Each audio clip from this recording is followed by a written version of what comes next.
بسم اللہ الرحمن الرحیم۔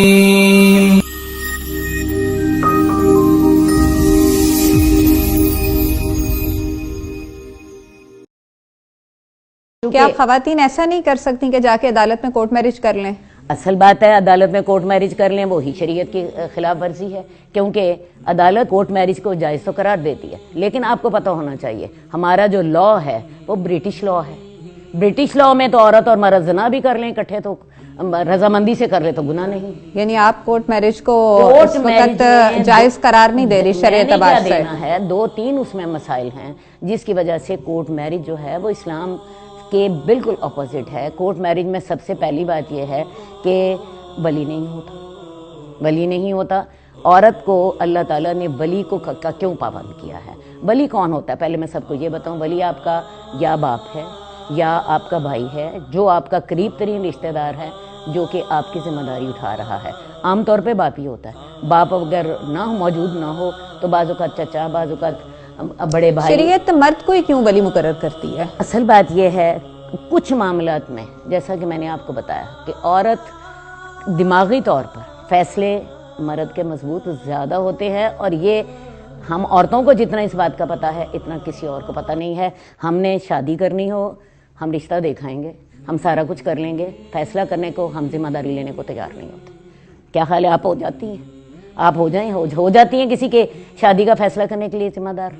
کوئی کاروبار نیا شروع کرنا ہے، میں کہتی ہوں گھر خریدنا ہونا، مرد ہمیں گھر دکھا دیتے ہیں، ہم اس کی ذمہ داری لینے کو تیار نہیں ہوتے۔ کوئی بھی کانٹریکٹ آپ نے کرنا ہو، کوئی نیا کام کرنا ہے، عورت اتنا اپنے آپ کو مضبوط نہیں سمجھتی نہ، کیونکہ جب آپ فیصلہ کر لیتے ہو تو آپ کو ذمہ داری بھی لینی پڑتی ہے۔ مرد ہی فیصلہ کرتا ہے اور پھر مرد اس کی ذمہ داری بھی لیتا ہے۔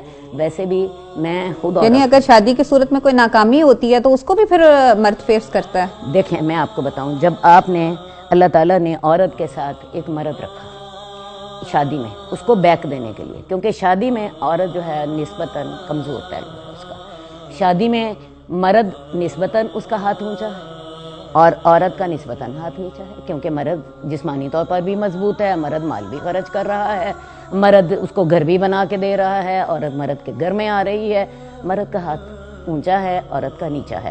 اللہ تعالیٰ نے عورت کو بیک دی ہے ولی کے ساتھ، اور عورت کو یہ بات سمجھنی چاہیے کہ اگر وہ اس بیک سے فائدہ نہیں اٹھاتی تو وہ نقصان اپنا کرتی ہے۔ ولی اس کے لیے ایک سوشل انشورنس ہے۔ دیکھیں ولی اس کے لیے کیا کچھ کرتا ہے، میں آپ کو یہ پوائنٹس بتاتی ہوں۔ ولی سب سے پہلے اس کے لیے رشتہ ڈھونڈتا ہے۔ کیا خیال ہے ایک عورت اکیلی رشتہ ڈھونڈ سکتی ہے؟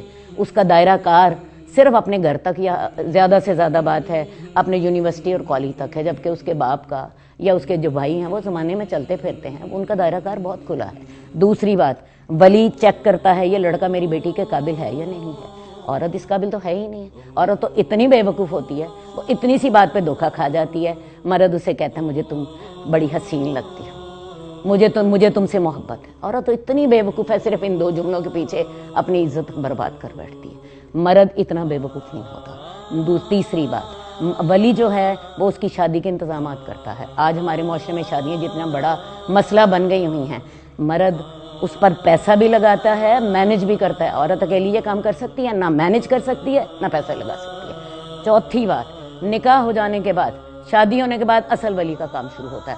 اگر عورت کے معاملات اپنے خامد کے ساتھ نہیں جا رہے تو ولی اس سے مطالبہ کرتا ہے، ہاں بھائی تمہیں میں نے بیٹی دی تھی، میری بیٹی مطمئن کیوں نہیں؟ ہاں، یہ عورت کے حق میں یہ عورت نہیں کر بہت سکتی، بڑا یہ عورت نہیں کر سکتی ہے۔ فائدہ ہے۔ ویسے بھی میں آپ کو بتاؤں جو نکاح کا جو معاملہ ہے نا، یہ عورت اور مرد میں نہیں ہو رہا، یہ کانٹریکٹ ولی میں اور دلہا میں ہو رہا ہے، یعنی دو مردوں کے درمیان نکاح کا ہے، کانٹریکٹ۔ اور اللہ نے عورت کو یہ بیک دی ہے۔ اس کے بعد میں آپ کو بتاؤں، پہلی بات میں نے آپ کو بتائی، ولی اس کے لیے رشتے کا انتخاب کرتا ہے، ولی اس کے لیے رشتے کو چیک کرتا ہے، ولی اس کے لیے شادی کا انتظام کرتا ہے، ولی اس پہ پیسے لگاتا ہے، اور شادی کے بعد اس کی اصل ڈیوٹی شروع ہوتی ہے کہ عورت مطمئن نہیں ہے، وہ اس سے پوچھتا ہے ہاں بھائی میری بیٹی تمہارے ہاں کیوں مطمئن نہیں ہے، اور اگر وہ نہیں مسئلہ حل ہوتا بیٹی کو اپنے پاس لا کے بٹھا لیتا ہے، میں تب تک بیٹی نہیں بھیجوں گا جب تک میرے مسئلے نہیں۔ یعنی طلاق یافتہ بیٹی بھی باپ پر حق رکھتی ہے؟ طلاق یافتہ کی بات نہیں ابھی میں کر رہی، ابھی جی دیکھو جی مسئلے ہیں، باپ نے بیٹی کو اپنے گھر لے آیا اور باپ لے کے گھر لے کر آیا جب تک مسئلہ حل نہیں ہوتا، فرض کیا بھی اس کے سسرال والے تنگ کر رہے ہیں، فرض کیا لڑکا بیمار ہے، فرض کیا لڑکا کماتا نہیں ہے، فرض کیا کوئی اور مسئلے ہیں، میں اپنی بیٹی گھر رکھوں گا، جب مسئلے حل ہو جائیں گے میں تب تمہارے پاس بھیجوں گا۔ کیا خیال ہے عورت کی مرد کے ساتھ یہ کام کر سکتی؟ سوال ہی پیدا نہیں ہوتا۔ اس کے بعد اگلی بات، یہ سارے کام کرنے کے بعد بھی مسئلہ حل نہیں ہوا، ولی کیا کرتا ہے؟ وہ کوشش کرتا ہے، اپنی آخری کوشش کر لیتا ہے، طلاق ہو جاتی ہے۔ اب اس لڑکی کے لیے پناہ کون سا ہے؟ ماں باپ کی محبت بری گوت، وہ ماں باپ کے پاس آتی ہے، اپنے دکھ وہاں پہ سناتی ہے، اور پھر سب سے بڑی نیکی یہ ہے کہ ایک بیٹی ماں باپ کے پاس آئی اور ماں باپ نے اس کا گھر دوبارہ بسایا۔